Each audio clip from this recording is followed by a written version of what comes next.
Sports fans, this is Robert with WTB Sports News here live tonight for another edition of the Thursday Night Forecast.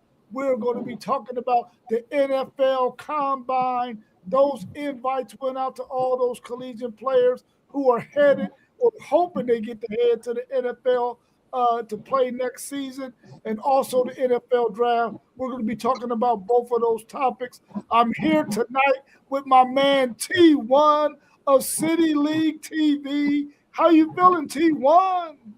Feeling great, bro. Feeling great. Loving life. And, you know, since I had the girls today and it's an early 6 o'clock game, it started a little later than 6, but I'm getting home early. I looked at my clock. I said, oh, I can catch the potty. So I'm in the building. I get to see my brothers, man. And so I'm feeling great, man. Good to see my brothers. Good to see you in here as well. We also got our man Mossberg of Level Up Sports 10 in the building with us tonight. How you feeling, Mossberg? Man, pretty good. Pretty good, man. Like you said, in the building. It's good to see the guys, man. Normally I'm cooking up or on my way there. It's good to see you all, man. Definitely to talk what we talking. And shout out to you and what you do, City League TV, man. I can't wait to get out there. When I go to my games to coach on Wednesdays, it's this one young kid, man. We got to get him with us, man, for whenever we go out. If I could get a hold of him, he'd be happy to see me just because of seeing me with the City League TV shirt on my chest. We about to do something special. You doing something special. As it is, if they haven't checked it out, man, make sure you tune in. But I can yabble all day, man, but it's just good to see everybody as well. Definitely. Mossberg, have you gone from the 360 waves to a mini fruit? I guess it's called the Big Unk, man. I went to the chair today and got chopped up a little bit on the cut. So I guess it's called the Big Unk with the little scrub brush and all that, you know. Changing it up a little bit. You know, it's always good to be different, especially when you're growing. With the growth that you guys brought from that phone call, man, I just been growing my hair since, man. Moss, you sure you're not going for the Bob Marley look, man? Hey, shh. I just might do it. It's possible. We also got our man One Take Zaya in the building. How you feeling, One Take? It's a whole celebration going on tonight.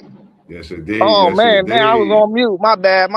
Hey, what's good with y'all, though? It's good to see y'all, you know what I mean? All y'all looking like kings on the camera. T1, even though you ain't on camera, you a king, my brother. I'm gonna get there as soon as I get to my room. I'm in my car right now. I had it on, but I'm in the dark, so I said might as well just turn the camera on off. No disrespect, man. Can you hit One Take with that introduction one more time? Because it's been a while to see One Take on here with all the guys. Right. Then we got T1 in the building and One Take in the building, and we talking NFL tonight. Can we get One Take on that intro one more time for the one time? Let's welcome our man One Take Zaya in the building. What's happening, One Take? One Take in the building. We back. One Take out there. Y'all know One Take. One Take, you out there working. One of those 12 jobs. One of the 12 jobs, man. You know it. You know it. You already know. Gotta get to it. Gotta get to it. We also got our man Post Game of the Post Game 86 podcast in the building with us as well. How you feeling this evening, Post Game? Feel marvelous. We got a full screen in here. All the fellas, it's always a beautiful live stream where we can get y'all in here. So I'm happy and ready to go. Yes, sir. Yes, sir. We also got our man SEC Sean in the chat. Of course, he's watching NASCAR right now, so he's probably going to be popping in and out, answering some of the questions we got on the slate. But let's get right on into it, man. The NFL Combine invites have gone out. 114 SEC players, 84 Big Ten players, 50 ACC players, 10 of those happen to be Miami players, 45 Big 12 players, and 6 Notre Dame players. What's your thoughts on those numbers? That looks phenomenal for the combine. That looked phenomenal for the SEC. How they got 150, 40 something, and then the next one's got 90 or whatever you said. Where that makes sense at, because I can guarantee you, as you can see what these national championships been doing, it's talent up in that Big Ten as well as down south in that SEC. So, I mean, I guess that got to be biased too, or unless it's just not that many players that went into the draft up here at the Big Ten. So that's what when I heard you mention that, I haven't looked and saw what's going on, but that sounds a little lopsided once again in favor for the SEC. So no wonder they had more players drafted than everybody. I'm wondering the same thing, man. I'm wondering the same thing as far as in invites. Looking at the numbers, it's kind of crazy. I never looked at it in this way. Shout out to post game. They singled out your Notre Dame Fighting Irish. I know y'all independent, but just to know y'all got 6 players, it's very possible. I think all 6 of those guys could get drafted, but it is crazy with the numbers just seeing. But I don't know. I think we're gonna have half of some conference get as many players into the NFL that they have with these guys. I mean, with these numbers that we see here. One conference may get half of those players in the NFL, if not less than that. Let me say something real quick before y'all move on, because you just brought that Notre Dame up again, and with them having 6 players. So, I mean, even to me, that's even a low number. You know what I mean? Because I don't know the exact number of players, but my guess will be that Ohio State don't only have 6 players going to the combine. I mean, Notre Dame is one of those power schools to where you trying to tell me they only have 6 players worthy to go to a combine, or is that the average amount per team? I don't know. Well, one thing y'all got to remember when we looking at these numbers, these are the draft eligible players. So even though the SEC has 114, I would like to know how many players were eligible to be drafted from each conference. So that's one thing we got to keep in mind when we look at these numbers. And this is just simply the NFL and the scouting departments getting the players they feel like popped out on tape during the college football seasons, getting their invites. That's all. But one thing we have to remember is draft eligible players. Hey, you know what I'm going to do though now? I'm going to be like, all right, 114 at the combine. Let me see where all the 114 fall in the draft and what happened, I want to see what the percentage is. And we're going to break these numbers down.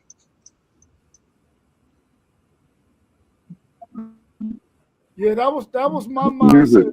One take there. I was looking at the numbers from that viewpoint too. I want to see how many of these players, each one of these conferences, based on the numbers of guys going to the combine, how many of them are actually eligible. My man, said, they have about 30 minutes. And also, how many of them actually get drafted. So those are the 3 numbers that I'm going to be looking at. Number of guys eligible from each conference to go eligible for the draft, the amount that go to the combine, and then, as you said, one take there, how many of them actually get drafted out of those numbers. I'm going to take a look at all of those numbers to see what it's looking like. It'd also be dope, Rob, to see how those numbers broke down in the past, I don't know, 5-10 years. You know what I mean? I would like to see those numbers from previous draft lists And as I'm well. That's what I'm looking at now. I didn't mean to cut you off. I'm checking out some things and looking at the underclassmen because it's actually a lot of underclassmen too that go into the draft that's eligible, even with them being underclassmen. And I think they could still, I'm not sure, come back even after that combine because of not, having that actual agent signing and whatnot. So, with this NIL, man, I think if some players don't get the right look, it's very possible that they come back to school and play another year. That's something to think about. I mean, it's crazy. They say Alabama got a gang of players, that's in this load of this amount of players in the SEC as well. So, I mean, who knows? But I'm definitely going to try to check on those numbers post. That's a good thing as well. Yeah, before we get into this next question, apparently Trinidad Chambliss has been granted a 6 year of or another year of eligibility. Was this his 6 year, or because in the interview he said his 4th year? So is he saying it's 4 years based on the fact that he went to a JUCO and then he's getting 4 in the NCAA? Is that what he's saying? Hmm.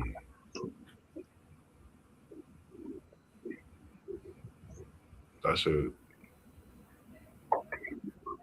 Did you get any take on this post on the Trinidad situation at all? No, I just saw that he was granted another year.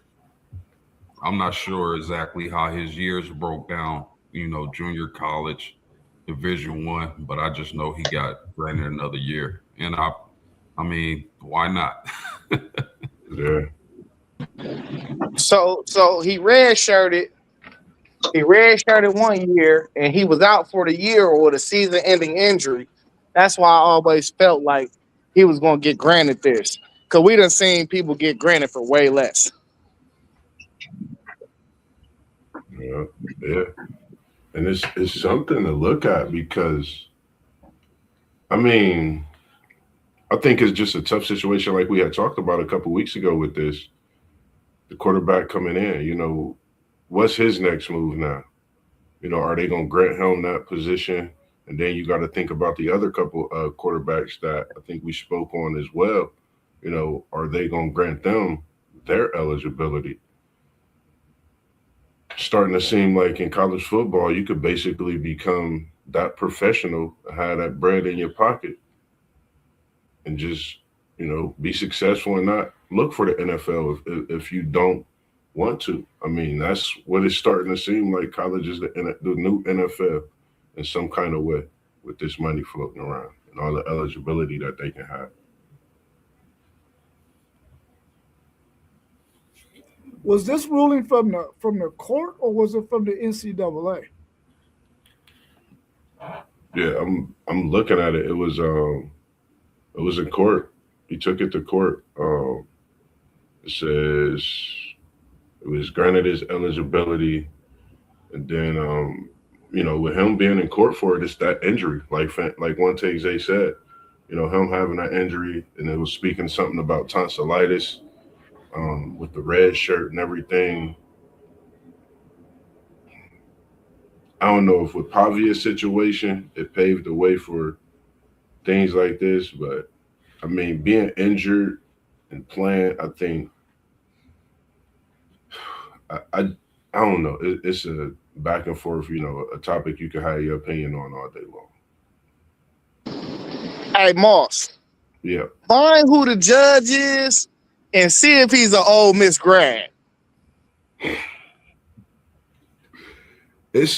I'm glad you mentioned something about that because they said something about it was something said about something about how my boy AJ DeBansa and his agent and the BYU situation. It's so many different crazy theories about stuff like that's been going around when it comes to things like that.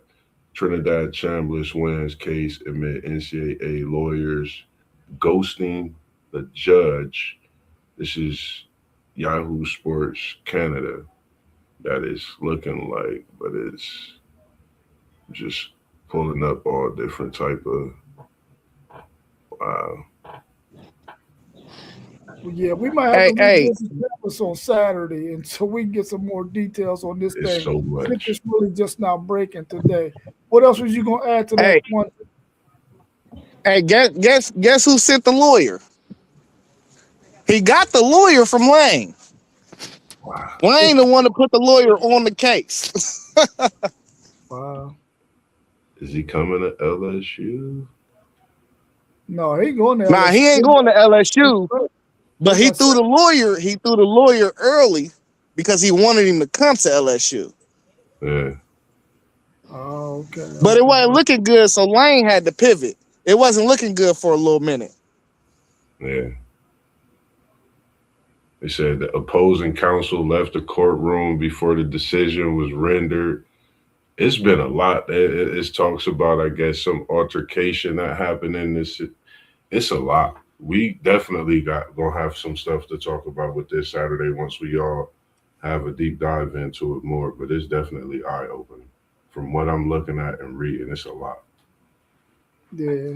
Well, let's get back on this combine. What do y'all think is the most important part of the combine? Well, I think the most important part of the combine, it depends on your position, right? If you're a corner, wide receiver, you probably want to hit a home run when it comes to the 40 time. If you're a lineman, you probably want to do well in the three cone drill, 10-yard burst drills, the 225, lifting a good amount of 225. So for me, it all depends on your position. That and then of course we can't sleep on this. Your health, the best ability, availability. How does your medicals check out? So, I mean, outside of that, me personally, I'm a film guy. Like, there's been players that have been terrible, put up terrible numbers at the Yeah. combine, but end up being great NFL players. I give y'all one guy, Kyron Williams, running back from Notre Dame, put up terrible numbers. I think he ran like a 4.7. He's been balling out in the NFL. So more Great. important so to me than the combine. Yes, the combine numbers can help your draft case, but that film, man, that film just don't lie. Yeah. Damn, I'm gonna piggyback off of you, and I agree wholeheartedly with everything you said as well. Because you, like you said, it really depends on your position. Like you said, with the health, um, I like the 40. I like to see them guys get out there and put them jets on, man. I don't know what it is, because the guys even that's out there weighing 320. Them big 6'8" guys, they out there moving. Them offensive tackles, them defensive ends, they move. And when you see things like that, I think that's what make me love the game, love the sports as much as we talk about it. Because when you see guys in their craft doing things like that, getting out there running his 40 time, puff and win, that's special. That's definitely my thing. I love the 40 time.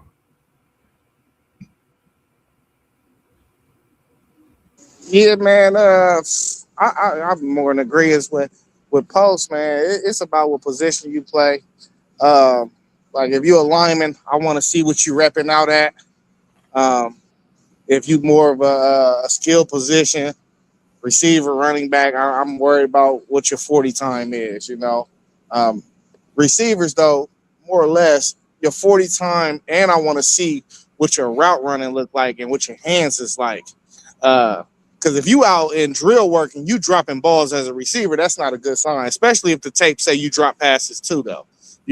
But all in all, as post game said, that film don't lie. Film does not lie. So I think film trumps all. But you know, you get certain things from the combine. You can learn certain things, but I think they weigh the combine performances way too heavily. I mean, I'm gonna go with. I mean, everything that y'all said is really some good answers. I'm gonna go with just to go a different direction. I'm gonna go with the interview process.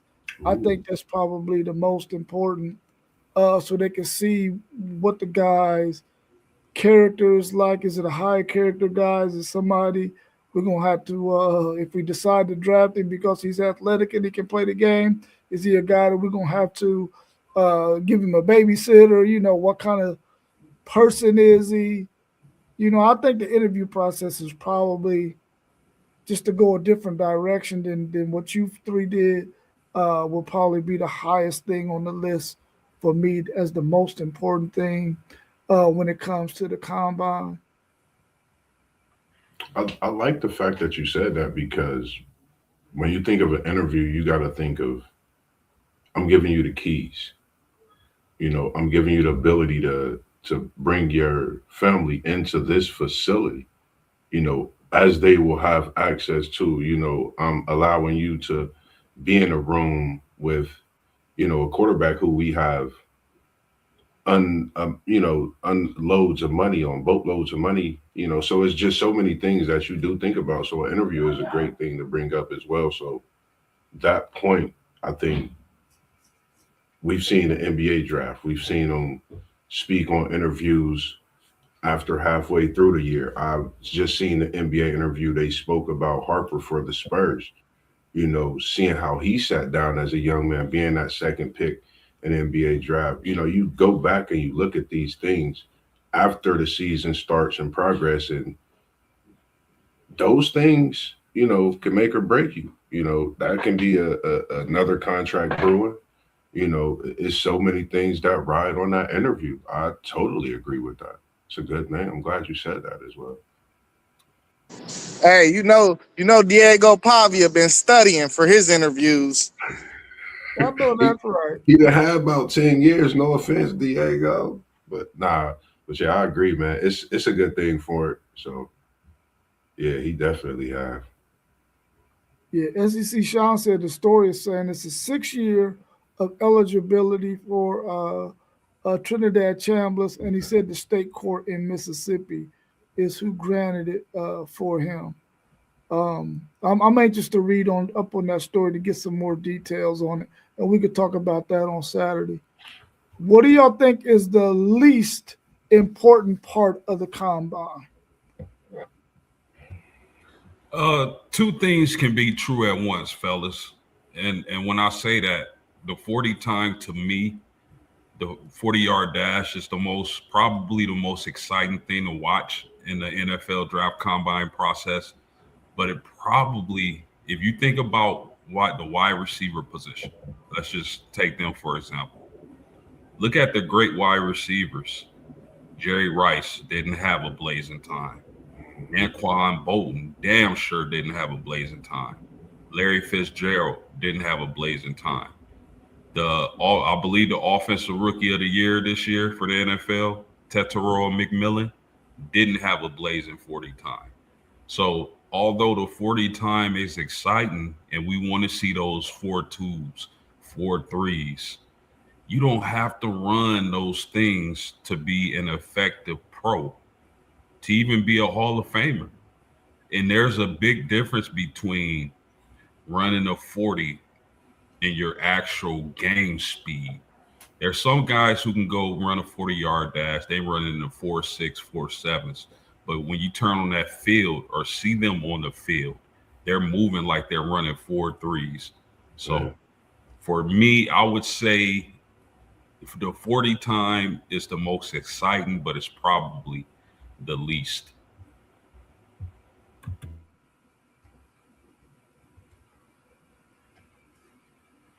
Yeah, I'm gonna have to go with the broad jump. Like, what does the broad jump got to do with football? Like, I mean, that's like some track and field stuff. Like, I feel like the broad jump has nothing to do with football. I'm with you, Zay. I couldn't think of what it was, but I'm glad you went before me. It's the same thing for me. I get it. You know, you have to be loose. You have to be, flexible. You do a lot. Don't get me wrong. Sometimes I be trying to figure it out too. Maybe it's something about deflecting. I don't know, but and I see where you coming from as well, Post, when you speak on the 40 because there's for me, I was watching a Pro Bowl. I was literally so shocked at how Burrow ran for his little touchdown in the move he put on. So like a 40 time, it can make or break you. I love watching it, but like you said, it's something that can definitely be no focus until once you get on that field of play and you being you and doing what you do. So, you know, real speed is different. I missed the Pro Bowl. Yeah, you missed a Pro Bowl. Man, You I be miss a lot working. of stuff. Sports ain't what it used to be though. I know I'll be working, but Yeah, it ain't like that Pro Bowl ain't what the Pro Bowl was 30 years ago. I agree with you. I just watched the I highlights on know. YouTube. I ain't watched the actual Pro Bowl.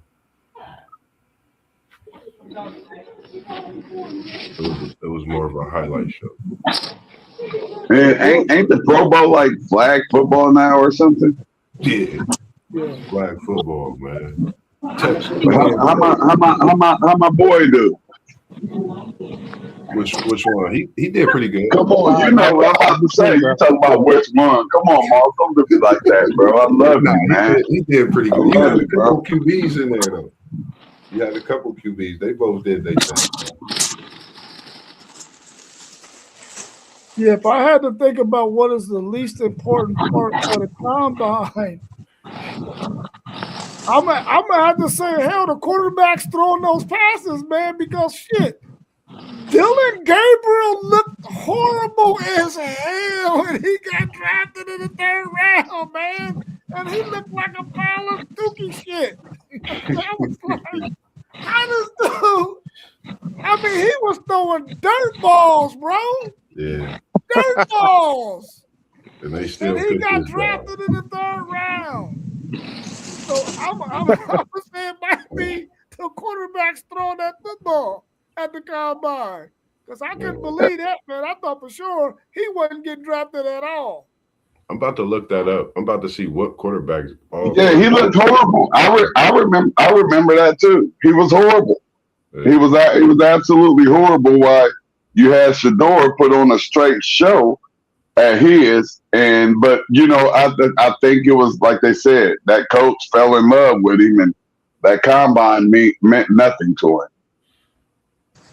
I remember us doing a show, and a few of us said that he performed so bad we didn't even think he was going to get drafted. We didn't even think he was going to get drafted. You right? One thing we said that.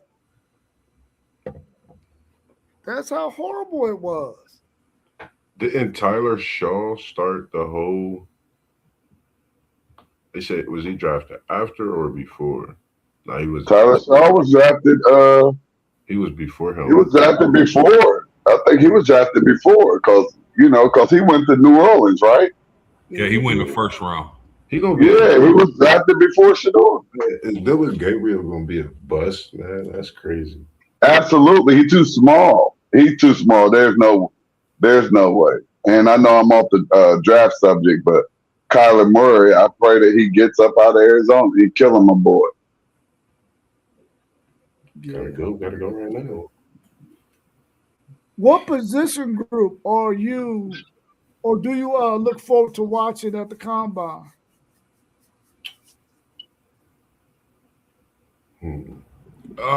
For me, I like a few. I got my eyes on a few positions. I'll start at wide receivers. Carnell Tate, Jordan Tyson, Malachi Fields, Makai Lemon, Denzel Boston. I personally like Carnell Tate from Ohio State out of this group, but this is an exciting group of wide receivers, and I would like to see how they perform in their measurables and whatnot, and how that helps or hurts their draft stock. The other position group I'm looking at is definitely edge rushers. David Bailey, Ruben Bain, Keldrick Falk, Zion Young, Akeem Mesidor, Cassius Howe. So I like watching those defensive ends. Those guys are usually around 245, 250 to 260 and can move just as well as the wide receivers. And I would, just for the fact that it's perceived to be a weak quarterback draft, I want to see the quarterbacks throw. I want to see if any of those guys are going to come out of nowhere and move up the draft boards, i.e., a Sawyer Robertson from Baylor.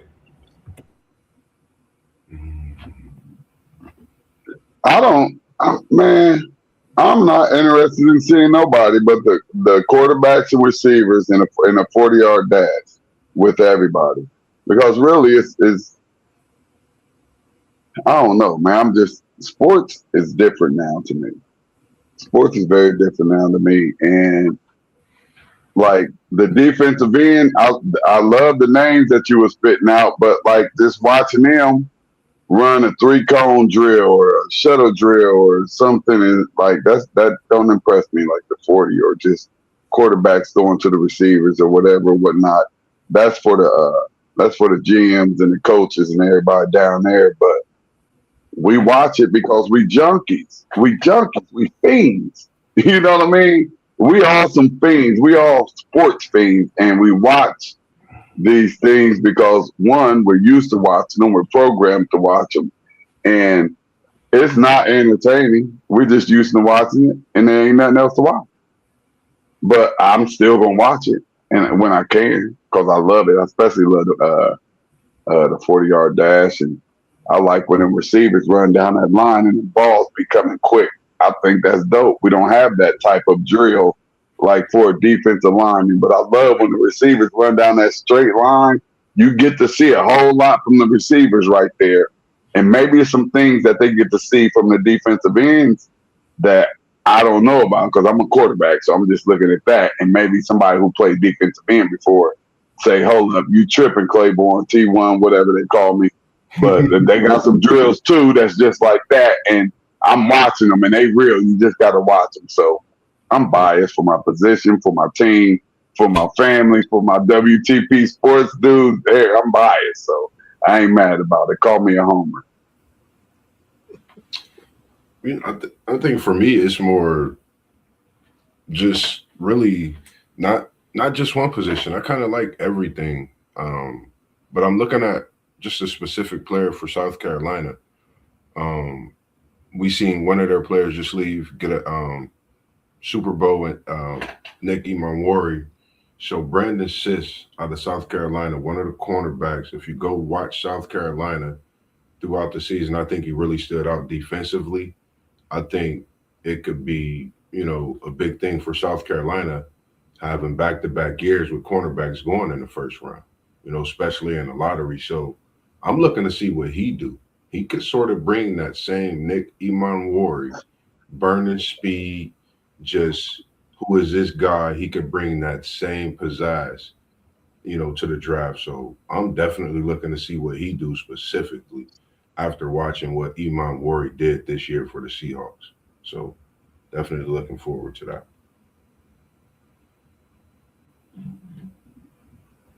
What about you, One Take? One Tech just got a new job. He got 13 jobs now. He's busy. He said, "Hey, look, I've been trying to." SEC Sean said, "I'm watching the punters. I'm trying to see who got that golden foot. I haven't forgot about when Parlay. I could rock with the punters. Listen, Sebastian Janikowski back when he was booting that left footer for the Oakland Raiders. I've been hoping we get a kicker, something like that. We had one the past few, but we miss them lately. Hope we could get this freshman, Lil Guayo. Man, I'm always locked in on some of them good feet, though. Hey, I like now that one, the punters, I can look at because I want to see somebody punt a ball 70 yards or whatever they might do. I've never watched the punters, but I wouldn't mind seeing them.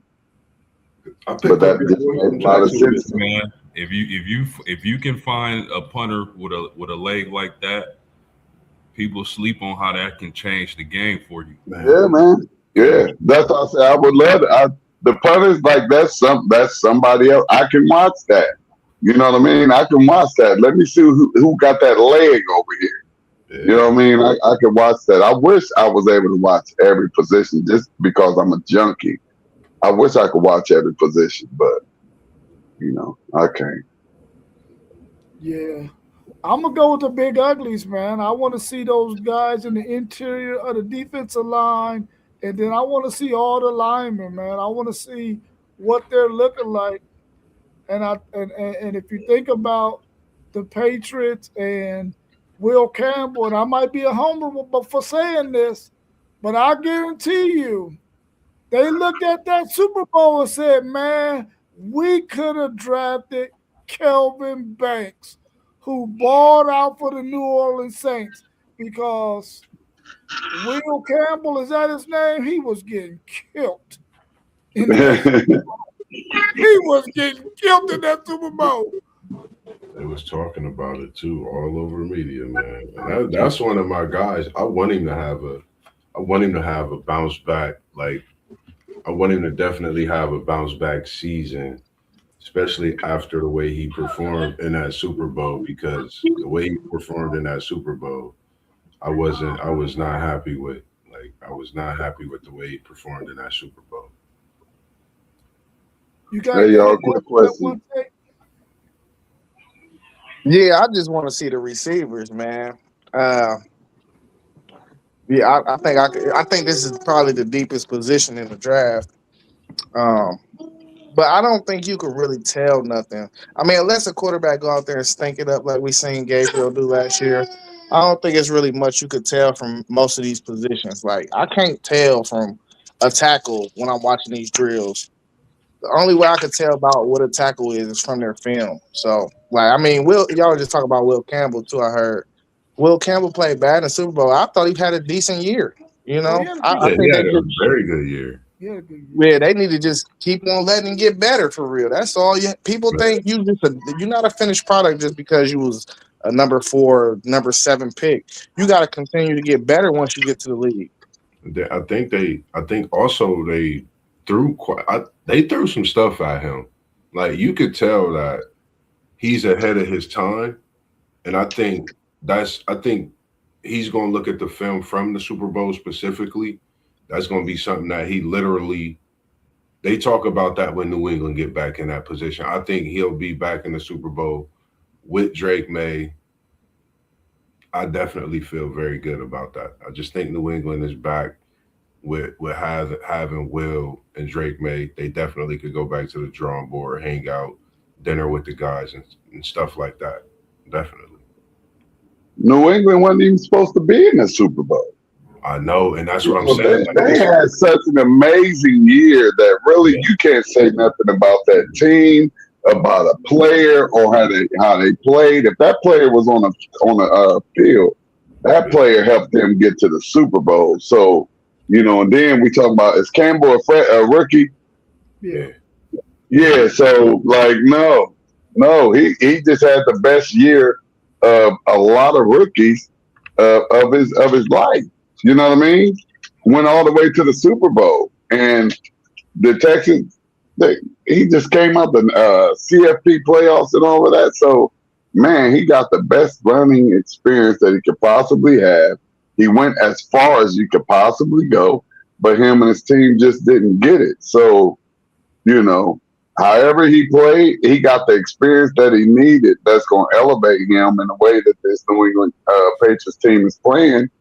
Like it's up from here. I respect this team. I respect that Super Bowl team more than I respected any of those New England Patriot Super Bowl teams by far.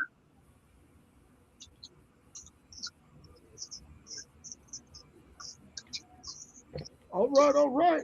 Is there one or two players that you are looking forward to or interested in to see how they do in this NFL combine? Ooh, Cardinal Tate. And for real, and y'all could call me a homer, but for real, he ain't even really got to be at the combine. He really could be like, y'all already know what I'm about to bring. Y'all already know with the homies that came before me, and everybody already know he first round, top 5, 10, or whatnot. But I just want to see him go out there and just show just how elite these Ohio State receivers are. I don't even know if Marvin Harrison Jr. at the combine. No. Was Ibuka at the combine? No. I don't know. I don't. Was he? I think he was. Ibuka might Was he? I think Ibuka was. Like, was he? Okay. I don't remember, but just for. Go ahead. There you go, my guy. And that's why I be missing you, Zay, because guess what? You be doing your homework. I be too busy. You young. You still be in school doing your stuff. You be coming with the Ohio State facts. And that's why I'm mad that you always be gone, because I come on here and I be talking and I ain't got no facts because I ain't did no homework. The dog ate it. Yeah, they did pro day. They didn't do combine. They did interviews and stuff. Exactly. Like they didn't go do what everybody else did. Yeah. I thought I knew my stuff, Zay, and that's why you better stop playing, man, because you be helping me out. We be having subjects and stuff, and you be coming in with the stats, and I'll be like, yeah, you're backup dancer, boy. Let's go. Hey T, I was in therapy, man. I was getting I my feel mind you. right. Hey, listen here. Man, I'm in therapy right now. You hear me? So it's all good, and I feel you. But that's why we gotta make sure that we keep God first. As long as you got God first, nobody can touch you, and everything will be all right. And it don't matter what you're gonna do. Now that's facts. Big facts. For sure, Come fellas. on, y'all. Hey, guess something I learned, y'all. Guess something that I learned. We can't be having silent time. Somebody got to come in. Somebody got to come in when it get like silent, like that 1 second, 2 second, 3 second, all of that shit. Oh, excuse my language. But somebody got to come in. We can't have that's dead air. And we gonna be on that professional level. You know what I mean? We kicking it up. Our numbers is good. Everybody rocking. So it's just a little thing that we gotta make sure that we get and stay up on top of us. And we have so many people in here where somebody got to know once that baby get past 1.5 seconds or 2 and ain't nobody said nothing, somebody got to say something. We can't have no dead air.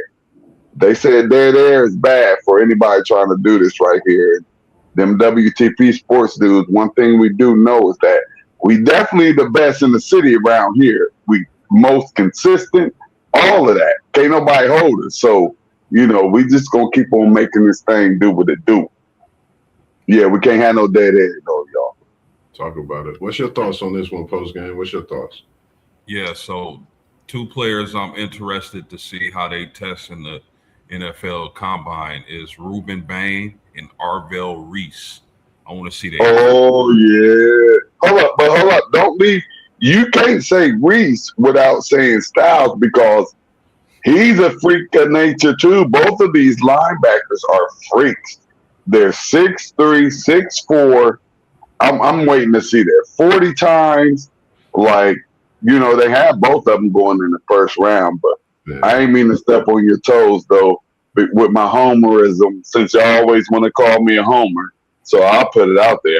Y'all know I don't care. But hey, we got both of those linebackers. Their size, their athleticism, their strength, and the program they went to. I like that. I like that you put that out there post game. You're always working that post, man. Might be the mid, might be deep. You might be 2 feet away from the basket, man. Appreciate you, post. You always, post. It's like you always throw me alley oops. Post always throw me alley oops, and that's why I rock with Post. Post always throw me something good to come back with, and that's why I rock with you, and I can't wait to meet you personally, bro. Oh yeah. Wherever it is, man. It might be in Indy, it might be in but I can't wait to meet you personally, man. Just you over here But I can just tell you're a cool dude, and I like cool dudes. Everybody here, cool dude. Yes, sir. Yeah, I them appreciate dudes. that, T1. I appreciate that to the fullest, and I am super excited to meet each and every last one of y'all. And Moss, don't think I forgot about our little rendezvous on the court, buddy. Man, listen here, man. I'm telling you, I'm chilling so tough. When my basketball game come back, I'm gonna be back. Let's think about what KD been doing since he left that finals game, just on his scoring and his averages. I'm gonna be like that. They say back like cook crack, but I ain't cooking. I'm gonna be hooping, and it's gonna be from deep. And we shooting three balls, man. I'm telling you, I'm thirsty to get back on that court, man. I've been hungry for it, and I think it's gonna be meant for us to do it in that sense of us, when we together. It's gonna be for the right time and all for the right reasons, man. I can't wait for it. I think Arvell Reese, man, he's not a homer in this draft. I'm looking forward myself to see what he do. I'm gonna piggyback off post with Bane, but I think one that nobody's going to talk a lot about is that offensive tackle that Miami has that's going to the draft. I think he's special. I think, we talk about Will Campbell. I think him and Will Campbell will be two tackles that we talk about 5 years from now, really being the best in their time together, being in the NFL. And when I say together, just playing in that, in the NFL at that position, being the elite players in what they do, and I just like the way that guy plays, man. He's a heck of a blocker for Miami, and NFL is waiting to have him. I'm sure GM's are salvaging right now.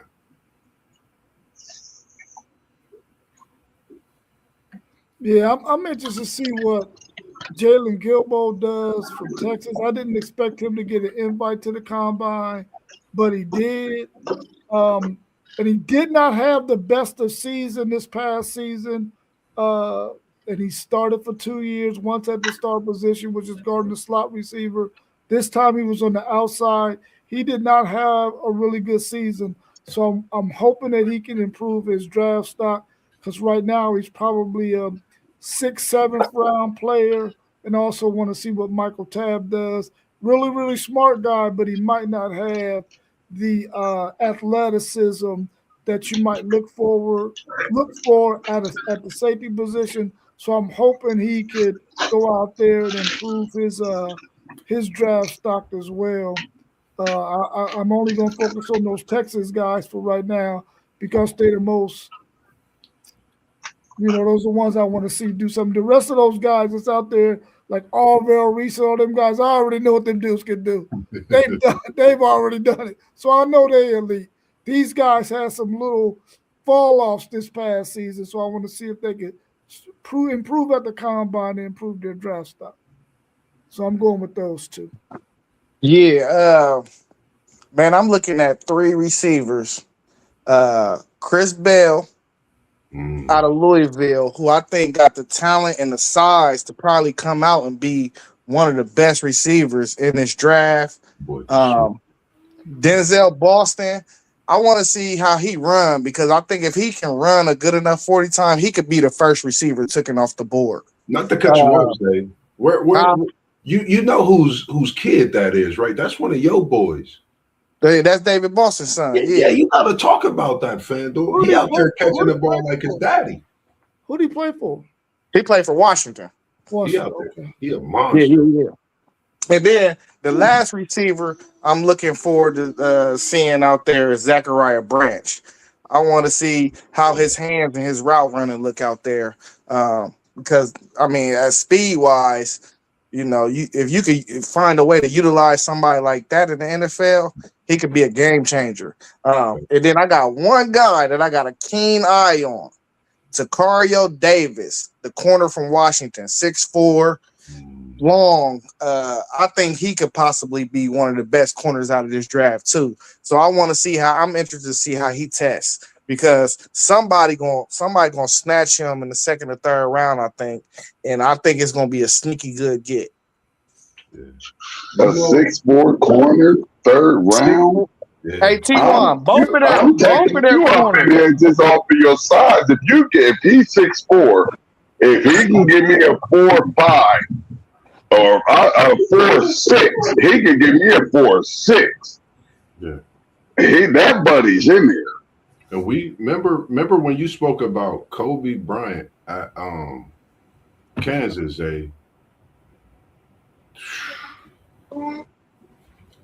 I think these corners is going to be something special in this draft because they got that elite height, but they body build and the receivers. I like that, and I'm gonna definitely look at that, man. I think the skill positions, athleticism is definitely there. I don't know, man. I'm definitely looking forward to this 40 this year, man, for sure. And I'm glad you mentioned Boston's son. Go ahead, Post. No, if I'm a defensive coordinator and I play a lot of zone, I'm making sure I get that kid.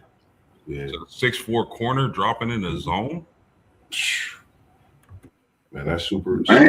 Man, that's almost like illegal. You out there catching alley-oops on a football field. But you got to remember. Washington had 2 6'4" corners last year that started opposite of each other. Oh wow. They've been. Listen here, though, y'all. Listen here. You have to remember when you have a player of that size at that position, there's a huge chance that he could move to safety. Yeah.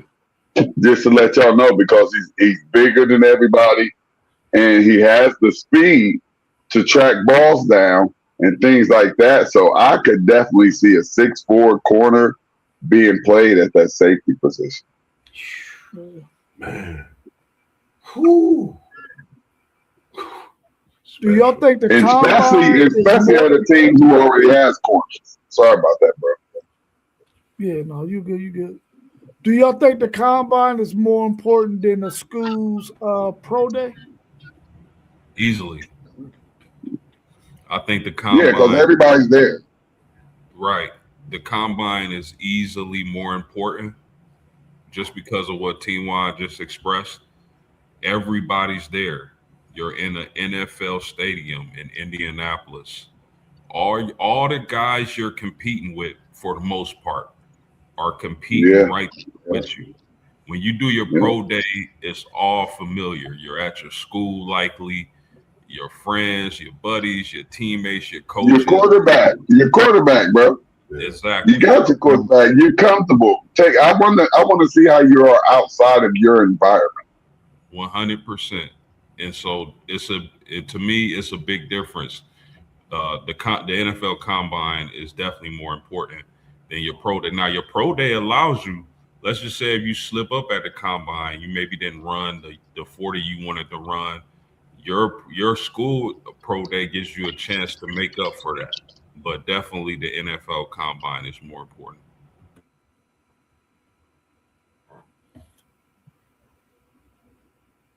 I guess we all got the same take on that.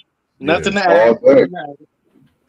That's what I was about to say. The combine for me, I think it's the same agreements. I think, with everybody being there, you want to put that show on. You want to go out there and let this GM, let these bosses know why you want to be, a part of their organization, not knowing where you're going, but you want to make sure you leave that imprint in the right way. Pro day, like you said, familiarity with the same faces you've been around for a few years. You've been through that development. They know you know them.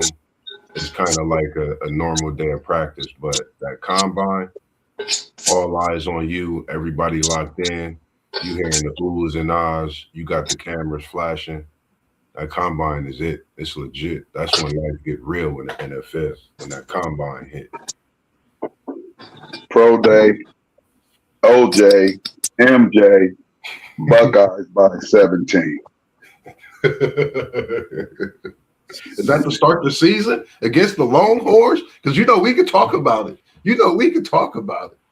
It's all good. I don't care who was playing. It just sounds good. Y'all know me. Sometimes I just talk just to talk. That's why I ain't got a voice right now.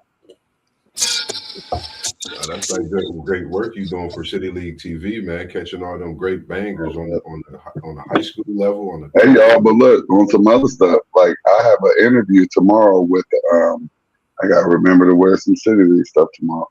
I have an interview tomorrow with a theater teacher over at Eastmore. And I'm trying to get, like, it ain't just sports, man. I'm trying to get the city to come and see what these young kids are doing. Like, I did it for the first time last year, and I went to the stage plays at Eastmore and Afrocentric. And I mean, I promise y'all, I thought I was at the Ohio Theater. So, like, if y'all can get y'all a date for one of these days, and man, it's a beautiful date night. You know what I mean? Go catch something to eat. And then go catch the show at it probably started at 6 or 7. It's like going to the Ohio Theater or the Palace or something, man. It's crazy. Send me the date. As long as I'm off, I honestly I will. I got, like I said, I had the interview tomorrow. We got the interview tomorrow, so I definitely want to do that, man. If I got that day off, you could take my promise from here. I'm at that play with you. I was watching it last year. I think it's something. I'm gonna be on the date. You ain't gonna be with me. I'll be on the date. So you better take somebody with you. We can sit by each other. I go chill, man. I ain't gonna be like the old school '90s movies where you with your date and I'm next to. Nah, you do you. I'm gonna chill and enjoy the play because you know me, I'm chilling. But hold up, my Buckeyes play tonight. See how far it's a halftime. Ooh, they just dunked on us. Or who's what the? Or maybe that was something else. That's the NBA. So maybe that was something else. I'm so far out the loop. I ain't even seen my Buckeyes. My Buckeyes just played USC yesterday. I know that, but I ain't get to see none of it, man. I'll be out here every day of the week for City League. I work as a teacher, and then I get out and go do City League. Like I said, I got in early tonight, so I'm glad that I was able to join my homies, man. My WTP sports dudes. Live here on YouTube, man. I miss y'all. When I'm not here, don't think that I ain't thinking about y'all. Yes, sir. Yes, sir. We know. Sure. I'm just working. I know. Y'all know I'm just working because, we've already had these conversations about what this podcast gonna do and, what we doing out here. So it's all good. I'm just glad that y'all still doing and holding it down like No said we were supposed to do. So. Sure. It's all good. 2, 3, God, dog. 2 seconds. Come on, y'all. One take. What's your thoughts on that one? You got the combine. You got pro day. Yeah, it's the combine. You know what I mean? You at the own conference of your own coaches at the pro day. It's too many variables that they control and kind of you dealing with different people at the combine. So let me ask this. So did they disrespect what Shador did at his pro day since he didn't participate in the combine? Did they disrespect it because they said he made every throw? I think he only had like maybe 1 or 2 incompletions, and then they said he put the ball where it needed to be and whatever and whatnot. Like, so did they disrespect his pro day? Because they was talking good about him after the pro day. They was like, "Hey, he killed it." Politics. Yeah. Collusion. I mean, we know. I know. I just want to hear somebody other than myself. You know what I mean? Talk about what really went down last year. Yeah, but he actually has a coach now that actually likes him. It's the coach that was at Baltimore. He said, "We wanted you, bro. Or at least I wanted you. They weren't messing with you. I'm glad they got me up out of there." Now I got him, and let's see what happens, man. I want to see what receiver is there waiting on Cleveland, because Cleveland actually has to take that top receiver at number 5, who's ever there. They have to get him. They have to get a receiver, and then y'all can go figure everything else out after that. They need and it's quite a few really nice receivers coming out here in this year's draft. So they have to get one of those top guys, and if they can get that Buckeye, that's great. But man, you gotta save that because we gonna get to that later. Oh, we getting that? My fault, man. See, I ain't did my homework. Thanks, bro, for catching me. No, you good. Well, I'm gonna go a different direction than y'all, man. I'm gonna say it's the pro day. They get an opportunity for whoever's interested in those particular players, they're going to be there in their environment and they get to see how comfortable these guys are in their environment and get to see them work out and do what they're going to do. And I like the pro day. I'm going to take the pro day over the combine for that very reason. Anybody that's interested in you is going to show up to see you do what you do, and you got an opportunity to show them a second time if you got to do it at the combine as well. So I'm gonna go with the pro day. I think my man SEC Sean said the same thing.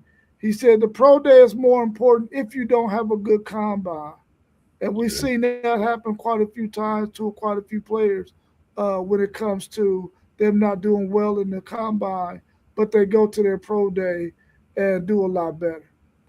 Let's turn our attentions now to the NFL draft. And what is it about the NFL draft that excites you the most?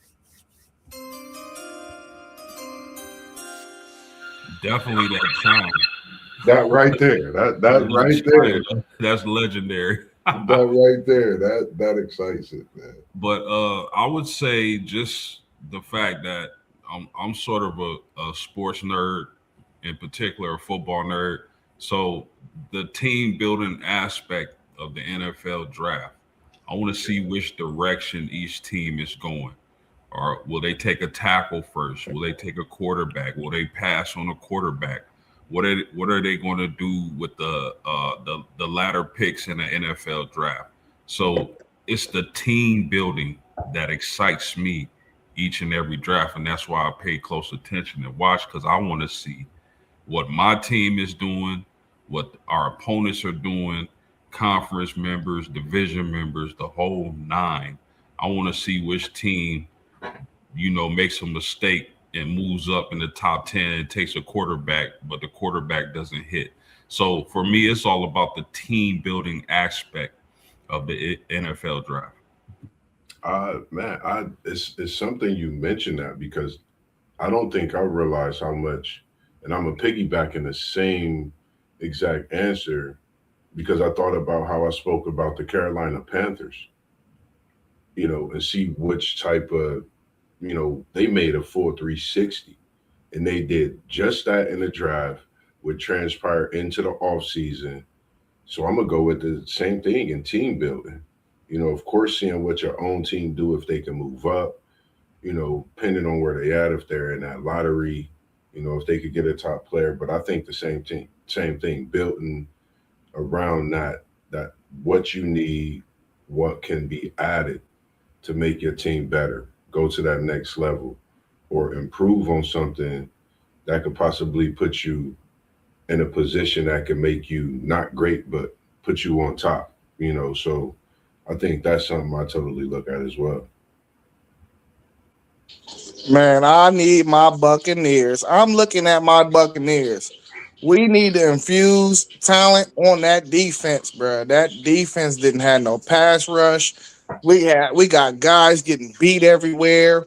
We need to get younger at linebacker. We need to draft all defensive players in the first 3 or 4 rounds. That's it. That's all I need. That's the only thing I care about in this draft. Is what do my Buccaneers do? Do they make the right picks? Yeah, for me, man, what we did last year when we all got together and we planned on this to lay out the NFL draft, we all did a mock draft and we were trying to figure out what players were going to go where. And we kept track of how many of them we got right, which is really hard to do. It's really, really hard to do because you never know how those first set of chips are going to fall. Um, but that excitement, man, really changed the game for me when it came to the NFL draft.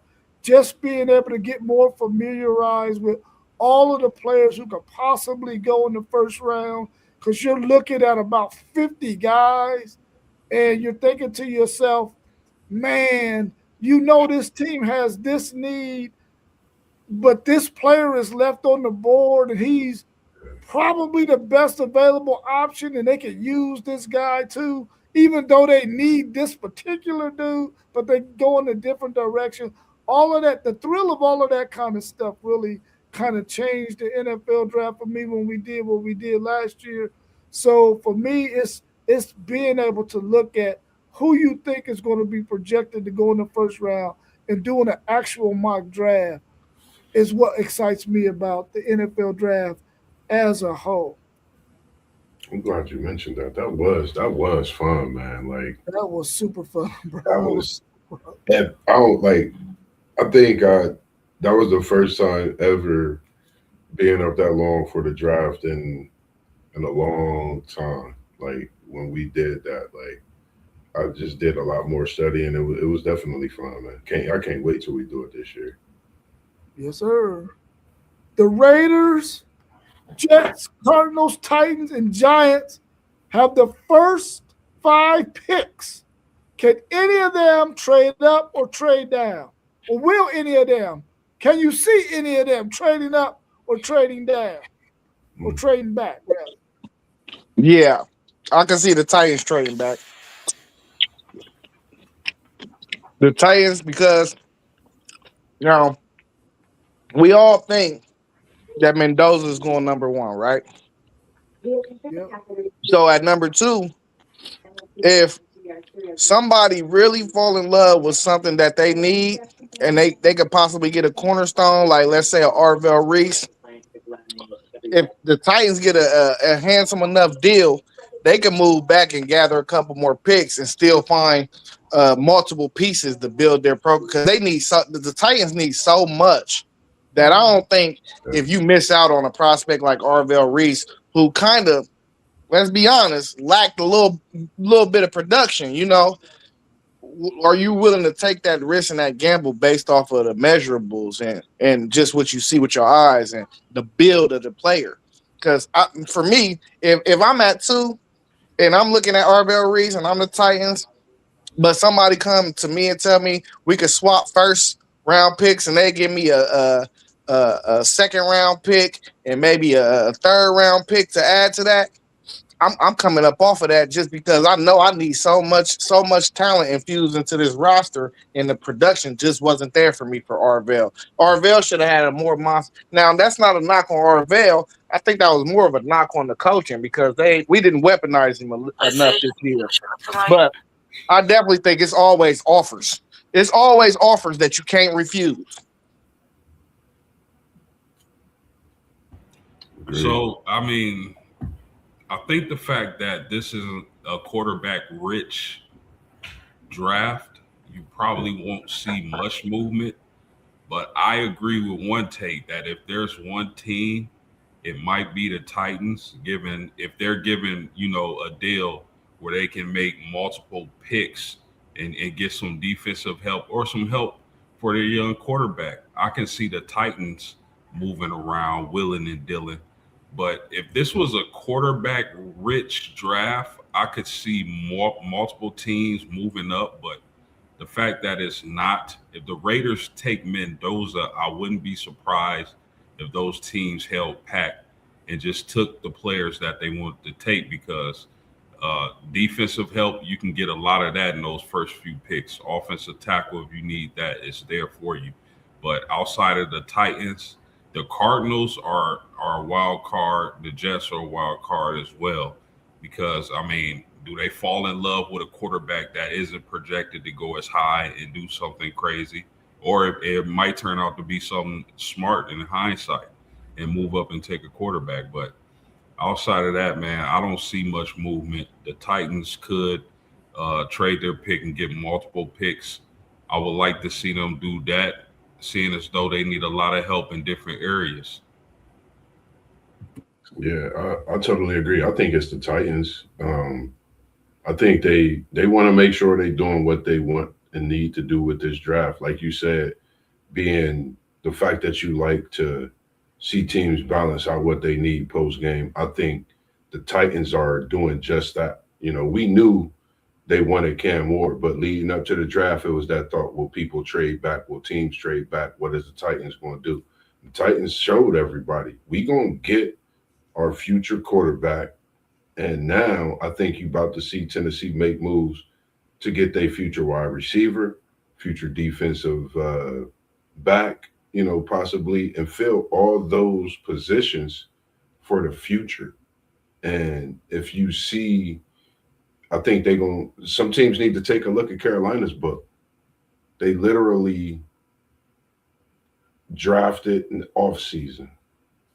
I think that was, if you think about the last couple of years, they did great. You can't get no better than what they did, especially with the way the situation was at quarterback for Bryce Young, having Dalton backed up. I think the Titans stepped back and they the team to trade up. Yeah, I think outside of the Raiders, the other four teams could possibly move back. I think all four of them, you're talking about the Jets, you're talking about the Cardinals, the Titans, and the Giants, they all need some significant help on their teams. And I think that they should be thinking about next year's draft and the draft after that if they could compile some picks, much like Cleveland did, because they're going to get 2 picks in this first round this year. They should be thinking along those lines, especially the Titans. Now, the Titans need a lot. I mean, they need a lot. So they definitely should be thinking about that because they should be thinking about not just only this year trying to get some additional picks, but also trying to do something this year to get some additional picks for next year. So they're definitely first on my list because I'm a Titans fan, and that's what I would like to see them do since we already, I believe, have our quarterback situation in decent shape, even though Cam Ward didn't have, he didn't, his season wasn't horrible. I've seen some great things out of Cam Ward. I'm excited to have him as our quarterback. And I think going forward, he's going to get better and better and better each year. But by his third year, I want them to have all the other pieces at least forming in the shape so that they can be in much better shape. But I think the other three teams need to be doing that as well outside of the Raiders because I think they're going to be forced to have to get Mendoza this year. What are the chances that the first 3 picks all take a quarterback? The Raiders, the Jets, and the Cardinals. Extremely slim. I don't think and I don't think I'm alone when I say this. I don't think it's a great year for the quarterback position. There are even some who question Fernando Mendoza as the first overall pick. Um, you Ty Simpson, Drew Aller, Garrett Nussmeyer. I don't like any of those guys in the first round. Um, that's why I'm so excited to see the quarterbacks and the quarterbacks go through the process because I really, really Hmm. like Sawyer Robertson from Baylor. And I want to see if he's able to improve his draft stock. I don't think it'll go through the roof to where he's picked in the top 5, but I think there's a slim to none chance you see the first 3 picks be quarterbacks. And with these teams knowing that next season's quarterback class, that's the class you want to be picking from. Yeah, same for me. Go ahead, Zay. Yeah, I'm about to say I'm 0%. Like if we see 3 quarterbacks go in the first 3 picks this year, we need to fire a lot of these GMs because now you're reaching for sure. It be reaches here and there, but like this will be a for sure reach this year. It's just not that. It's not that in the quarterback position group this year.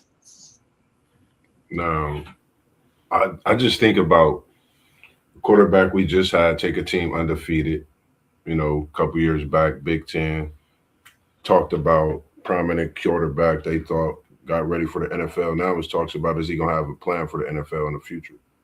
Talking about J.J. McCarthy, another Big Ten quarterback, Mendoza, give me thoughts of is he ready for the NFL? Is he ready for this next level? Some quarterbacks are just college quarterbacks. Not that he can't be great. I'm not disrespecting the kid, but I just don't think that quarterback should be drafted in his first 3. I think you more so to see a trade for another quarterback because there's been a lot of some quarterbacks that's been on teams for years, like a Lamar Jackson, and other quarterbacks that's been in trade talks that they're having. So I don't think they should. Chances are slim, in my opinion. It'd be crazy if they do. Yeah, if I'm all three of these teams, if I'm the GM, I'm not picking a quarterback at all. I'm not picking Mendoza in the first with this first pick or the second pick or the third pick. I'm going to wait and take my chances on somebody else later on, maybe in the second round, to see if maybe I could get this guy developed. Because I think there's some other quarterbacks out there that has the same, probably the same level of talent as Mendoza. I don't think I would pick any of them with a first pick for sure, or second or third. I would wait and I will get something else and try to get some other picks for. But I definitely cannot see all three of them getting a quarterback. It's just not a quarterback laden draft. So we definitely know that that's not going to happen. If it does, man, like one take Zay said, some GMs need to get their heads chopped off. Well, fired. Not literally get their heads chopped off, people, but they need to get fired. Get fired. Yeah, it's crazy. The I Browns. want to. I want to say though, I think y'all are completely wrong about Mendoza. I really do. I mean, did we just not witness this man have probably one of the greatest seasons we ever seen outside of Joe Burrow? No, I mean, we didn't. we got to think in recent memory. JJ McCarthy. No, we did not. No, JJ McCarthy did nothing Mendoza did. He went undefeated, bro. And he took the Michigan Wolverines, bro. Mendoza has some. He has some splash plays down the stretch in some games, making some beautiful throws. But he has some games there where he wasn't stellar, bro. He was not stellar. So We all have those games. We all have those days. Joe Burrow didn't have one of those games. Yes. Joe Burrow. Yeah, but he also had two of the top 10 receivers on his team in the NFL. That is true. But I think most of us on this channel even said that his stats to win the Heisman was the weakest stats we've seen from a quarterback who won the Heisman probably ever. I can give you that. I can give you that. Probably ever. Like it's crazy that like you got me thinking like, is it a college quarterback that had better year that like do they have to win the national championship to have a better year than him? Like that would be the question. Like, cause yeah, I think you do and you don't, depending on. It's crazy because you'll have your opinion back and forth on that. Just my opinion. I think he's a great college quarterback. I think it'll take him a couple years in the NFL, but I don't know. You know, I thought highly on JJ McCarthy, and right now, you know, I don't know. Let me ask y'all this question before we move on. I'm sorry. I want to ask y'all this though. Do y'all think Cam Ward was a better prospect? Yes. Hell yeah. Then Cam Ward. Like, oh yeah. Man, Cam Ward is bro. And if he had weapons in Tennessee, they'd be in the playoffs. Yeah, Cam Ward, he just got Cam Ward, his arm talent is just on another level. Yeah. And his ability to move. But the thing I like Fernando Mendoza, but I think looking at his season, and he had a great season, is not a knock. We're really splitting hairs. But his biggest games kind of came against his easier opponents. Kennesaw, he goes 18 for 25, 4 touchdowns. Indiana State, 19 for 20, 270, 5 touchdowns. As opposed to the championship game against Miami, 16 for 27, 186 yards passing, 0 touchdowns.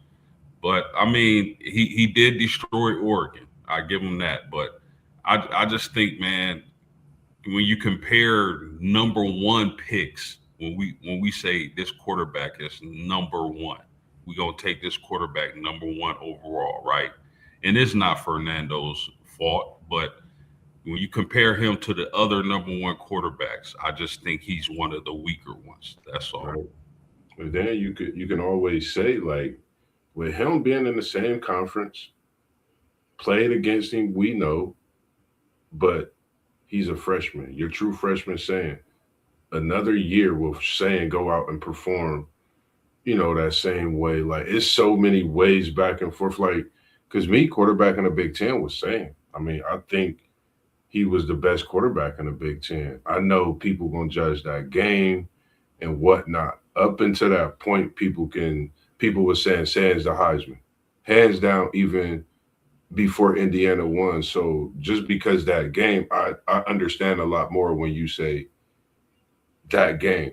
With us talking about what we talking about when you think of the draft and stuff like that. Because if Sands coming out in this same draft, you taking Mendoza or you taking Sand because of the upside. Like that's going to be, you know what I mean? So you really can think about those things when you talking about this. It's something that we could really look at now with this draft coming up too. Yeah, hey, I respect all y'all's opinions, but intangibles matter to me. And I seen a tough ass kid. That's Yeah. one thing I seen. And teams get behind guys like him. And that's one thing I know. 100%. Well, He definitely 1,000%. got some strengths, and those what you just spoke on is definitely a strength of his. I mean, 100%. he could be a quarterback to go to to the area over there where it's sunny at Arizona. I mean, you just never know. This is the NFL, so I mean, wishing him luck in every way, man. That's one thing for sure. And like you said, he is a strong kid, but everybody gonna get that welcome to the NFL hit. Yeah. Thing. The Browns have 2 first-round picks, the 6th and the 24th. If you're the GM, what direction do you go with those 2 picks? If I'm the Browns and I'm picking at 6 and 24, I would love to see Carnell Tate go to Cleveland. If Carnell Tate makes it the 6, I think the Browns have to draft him. Given Shador Sanders, a 6'3", close to 200-pound wide receiver like that, which all these draft guys rave about Carnell Tate's tape. His tape is really good. So if I'm Cleveland, I'm looking at a wide receiver. If I'm gonna move on with Shador, he definitely needs another a number one wide receiver, and that guy for me would be Carnell Tate. And then 24th, I mean, I would like to add a second offensive piece to surround Shador, but at that point, I probably would go best player available. But definitely that 6th pick, I'm definitely looking at the wide receiver position, especially if Carnell Tate is sitting there. I agree with you. I'm going. Yeah, I like Carnell Tate. I was going to say, why not load up with Shador? Because I think if you look at Cleveland this past season, only thing they really was missing was the offensive weapons. So why not load him up with those offensive weapons and let Myles Garrett and his defense, have fun and go out here and, get this organization back into a way of what they not used to, I would say, of course, but, get them going in a different direction, for the future. And I think that's why they have Shador there. Myles Garrett, is so many people that speak highly about him. So I think get him a couple wide receivers, get him the offensive weapons he needs. Yeah. At 6, regardless of if any receiver has coming off the board yet, I would actually go with Chris Brazell from Tennessee at 6. I think he fits Shador a little better than Carnell would. 6'5", more of a deep threat. We know Shador trying to push the ball down the field. Honestly, I like him though paired up with Shador more than a more intermediate type of guy in Carnell Tate. 24 though, you got to go offensive line. Maybe if a Caden Proctor is around, the other tackle from Utah, not named Fano. If he's around, you got to look in that tackle or that tackle spot, or maybe if the one of the best two guards is available, you got to look at that spot somewhere on that offensive line though. But Chris Brazil, if he there on the board, I would definitely take him if I was Cleveland.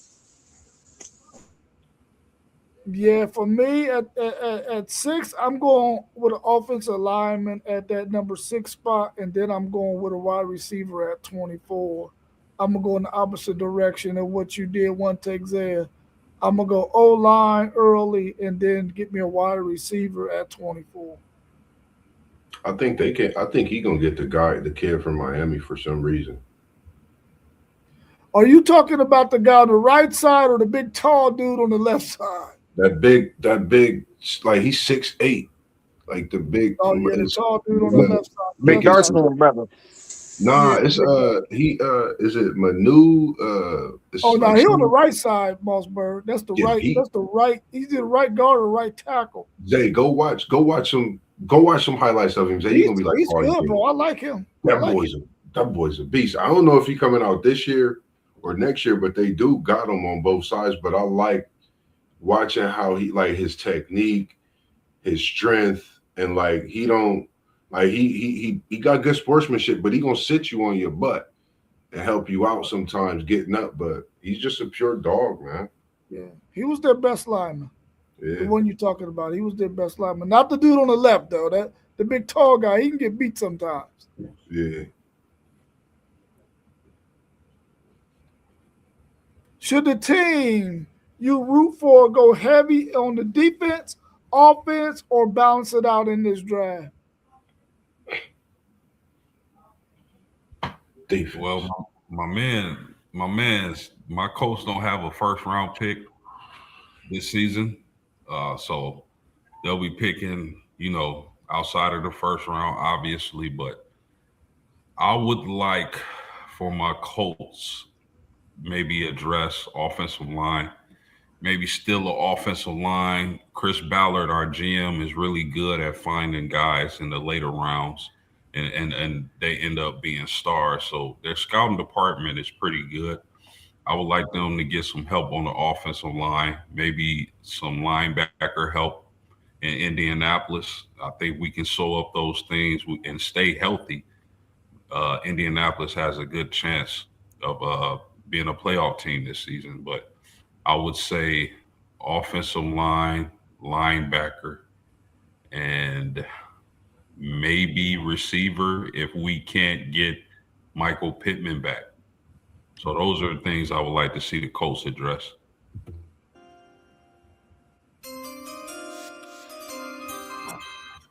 I'm looking forward to Cincinnati getting some defense. I think the only thing we need is defense. Particularly, I'm looking at the linebacker department and the cornerback position. I think when it comes to having a cornerback like we had in Taylor from Pittsburgh a few years back and how he played in the nickel, we were missing that. Defensively, the middle of the field was open. So having that linebacker, having that cornerback that could kind of move around, study the game a little more, and know what's going on with the offensive team to where he could better communicate. So I like for us to have a shutdown corner and a linebacker. I think our defense just need some retooling, hit the free agency pool, and make some things shake, man. Because if Cincinnati get a defense, I think the NFL is in trouble. Defense, defense. We need more defense. We need a defense after our defense. We need defense, bro. Everything needs to be defense in this draft. I'm tired of it. I'm seeing McCollum get beat. I'm seeing that, man. Everybody getting beat. Everybody. And then we getting old. We had zero pass rush. Zero. It was non-existent. Like that can't happen, man. And we still almost won the division. Man, they got to go 5 rounds straight defense. I don't want to see not one offensive player drafted unless it's a lineman, because you always need more linemen. Right. Yeah, and the impressive thing, Zay, about your Buccaneers were They dealt with a laundry bag full of injuries. Injuries. Yeah, We can't get a break, Post. I'm telling you, this is 2 years in a row. I'm telling you. you better off getting the Kit Kat. It's the only break you go, man. It's crazy, man. I think that derailed y'all's season for real, man. Like if y'all was healthy, Zay, I really felt y'all could win the NFC, no question about it. I think y'all was just the way y'all was playing. Mike Evans being hurt, y'all's rookie still playing great. Mayfield was on his way to an MVP season. He had an injury that nagged him, and that's just it. So I agree with you with the defense. I see what you mean too. Yeah, as horrible as the Titans' defense was, I think they should go heavy on the offensive side of the ball and defensively address what they need to address in free agency. I think that they allow some players on that defense to get away the year before that they probably should have kept on that defense, but I guess they wanted to free up some space money wise. Hopefully, they're going to do that this year and get the players in place on the defensive side of the ball, but they need to go heavy on the offensive side of the ball in this draft because if you're going to draft a quarterback like Cam Ward, you got to put the toys around him that he's going to need in order to be successful. So I'm going offensive side of the ball heavily for my Tennessee Titans. Who is the best player in this draft class on your draft board, on your big board? Offense or defense, or just one, or both? Just you can do both, or you can do one, or you can do it however you want. I'm a I'm a I'm gonna say the offensive guy for me would be Jeremiah Love. I don't throw around generational talent a lot, but in this case, I believe Jeremiah Love is a generational running back, and if he ends up with the right team, i.e., a Kansas City, I think he's going to do tremendous things in the NFL. With just off based off his athletic ability, his durability, you get him with Andy Reid, he's going to be really special. Defense, I want to see Arvell Reese's measurables. I want to see him run the 40. I want to see his reps. I want to see his three cone drill because, from what I believe, he's an athletic freak. So I'm excited to see the type of numbers he posts. Those two players to me are on top of the board. Jeremiah Love, running back Notre Dame, and Arvell Reese, linebacker Ohio State. Mm. Yeah, I'm just going to do one player. And the best football player in this draft is Caleb Downs, hands down. I don't even really think it's close. I think if he was at a more prevalent position, he'd be the number one pick overall. Or if they thought safeties was prevalent, I think he'll be the number one pick. He's just overall, to me, the best football player in this draft. I'm really looking forward to my guy from Miami. I don't know what it is about him, man. Francis, I hope I say this right. Francis Mauigoa. That's what I'm looking forward to. That's his name.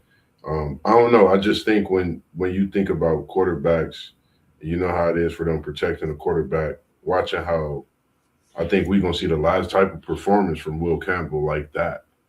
I think these offensive linemen are something to look at. 6'5", 300 plus, about 330. Once he get that NFL workout, just start to stretch his body out and work out. It's like you're gonna be dealing with a chiseled specimen on the field, and I think he's just the perfect kid to come in and be that. So I'm looking forward to Francis to see what he brings to the table when it comes to this draft.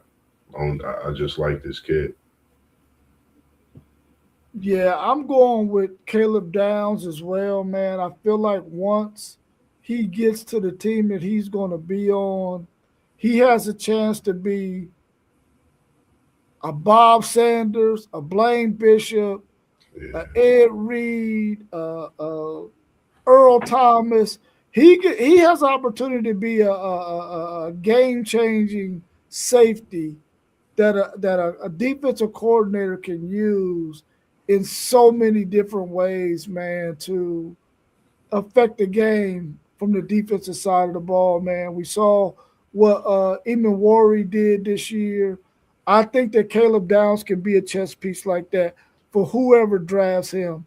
I'm going with Caleb Downs, man. His intellect, his skill level, his ability to be able to tackle in the open field, to be able to cover guys. He just can do everything from the safety position, man. And I think that he is undoubtedly the number one player in this draft. I agree as well. Like I just like that kid from Miami. I figure, somebody as far as a maybe T1 as well. I knew Caleb Downs would be one. Specifically, man, he's definitely a sure talent. I'm looking to see what he do, in this NFL first game on the field defensively. When he make a hit, everything, man. I'm definitely locked in to see what this kid do, because it's for you to leave a program like Alabama, regardless of what people say. You leave a program at Alabama, that's a 5-star program. You go to Ohio State, you bring that same intensity and you stay I mean, you continue to do things. And I just think this is going to be a Sean Taylor that they didn't get to see of their time. I know you mentioned so many greats, WTP for life. I'm going to say Caleb Downs is going to be the Sean Taylor of this generation, because they didn't get to be blessed and seeing Sean Taylor's greatness. Rest in peace, that he brought to this world of football.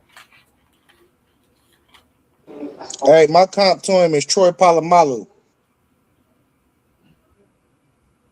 I mean, you can't go wrong. Either one, man. Either or, Good man. comp. That's whew. Damn, Zay. Zay.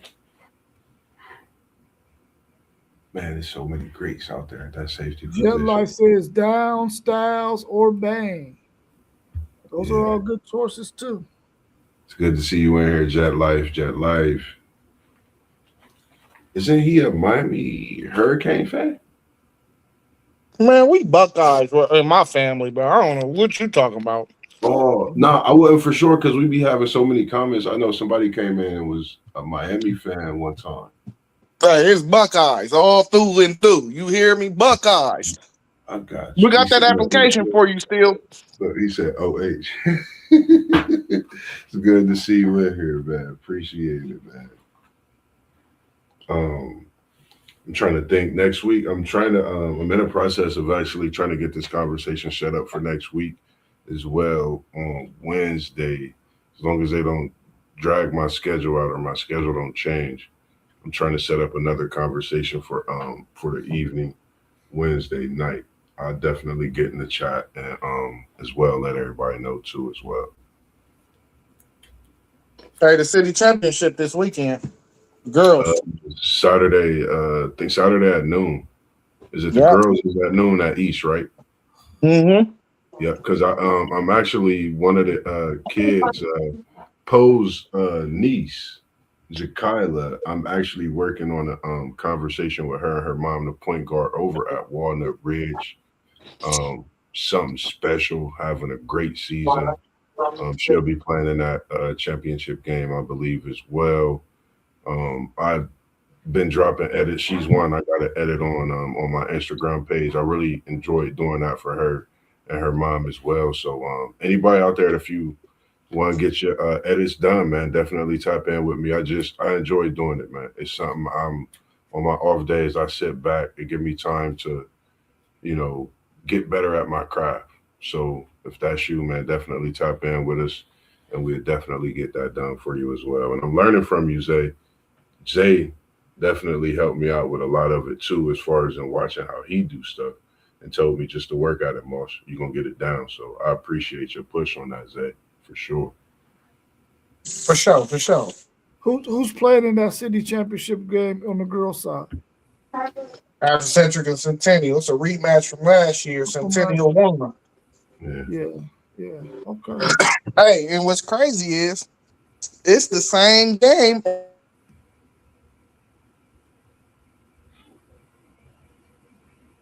Say it again, Oh, Zay. you went out. We didn't hear you. Oh, his connection must have got bad. Yeah, I don't think I'm gonna be able to make that game, but man, I kind of wish I was. I'll be out of town next week, so I don't think I'm gonna be on Thursday or Saturday or Sunday. So Gotcha. I'm gonna have to hold it down because I won't be around. I won't be available. Rather, Hey, finish yeah, it up, man. Do I mean that one take? yeah, I was saying it's the same game for the city championship on the boys' side too. Yeah. Oh, okay. Africentric and Centennial made it on the girls and boys side. That got to be something that's never Bro, it's been done before. Centennial trying to. They literally trying to win back something that they haven't had in. It's history for Centennial. They're trying to bring a historic feat and winning this city championship. Afrocentric, we know what they about. We know what they do. On the girls' side for Centennial, they got a monster over there. Career leader, I think one of the career leaders in points. She just had I think 1K or something like that feat as well this year. Like Centennial is definitely changing the game. My niece, she plays soccer there, so they won the city for a few years in a row. So I know that school is definitely rocking right now and ready for this weekend for sure. All right, y'all. Well, I appreciate everybody making it, man. Everybody that's tuning in, make sure that you subscribe to the channels you see scrolling across the bottom. WTP for Life, Level Up Sports 10, Parlay Poe at the Blitzburg Podcast, our man Post Game 86, also One Take Zaya, and our man City League TV on Facebook and on YouTube, and our man SEC Sean. Make sure you tune into all of those on YouTube. Subscribe to all of those channels. Like, share our videos. Tell your families and friends about us. We're trying to really, really grow our platform so that we can continue to bring you great content like we've been doing for the past year and a half, going on 2 years. Y'all enjoy the rest of y'all's evening. We out, and we'll see y'all again on Saturday morning at 10 a.m. Peace, fellas. Peace. Peace. Have a good evening, man. Much love. All right.